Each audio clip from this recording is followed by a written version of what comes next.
بسم اللہ الرحمن الرحیم۔ ہر مصیبت سے نجات اسم اعظم۔ یہ دعا حضرت محمد واقعہ بدر میں سجدے میں پڑھتے تھے اور بار بار کہتے تھے، یا حیو یا قیوم برحمتک استغیث، اے ہمیشہ زندہ رہنے والے سب کے تھا ہونے والے تیرے رحمت کے ذریعے پناہ چاہتا ہوں۔ حضرت حسن رضی اللہ عنہ فرماتے کہ ایک صحابی جو بہت بڑے تاجر تھے، ایک مرتبہ سفر کے دوران انہیں راستے میں ڈاکو مل گیا۔ اس نے کہا، جو تیرے پاس مال ہے وہ یہاں رکھ دے، میں تجھے ضرور قتل کر دوں گا۔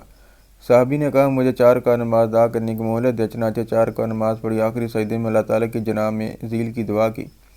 اچانک مسلح سوار نیزہ لے کر نمودار ہوا، اس ڈاکو کو قتل کر دیا۔ صحابی سر اٹھا کر دیکھتے ہیں کہ دشمن مرا پڑا ہے۔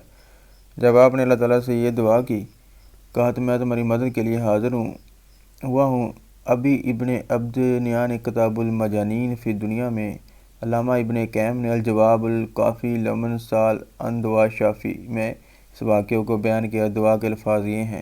اردو ترجمہ۔ اس دعا کو اردو میں پڑھ سکتے ہیں، عربی زبان کو زیادہ فصیلت ہے، لیکن اگر یاد کرنا مشکل ہو۔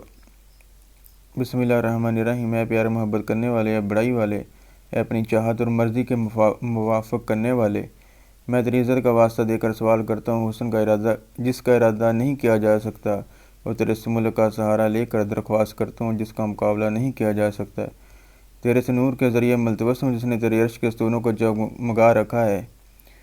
اس چیز سے، یعنی کہ جس چیز سے اپنا لینا چاہتے چیز کی برائی سے تم مجھ کو کفایت کر۔ اے فریاد کو پہنچنے والے میری فریاد سن، اے فریاد کو پہنچنے والے میری فریاد سن، اے فریاد کو پہنچنے والے میری فریاد درسی فرما۔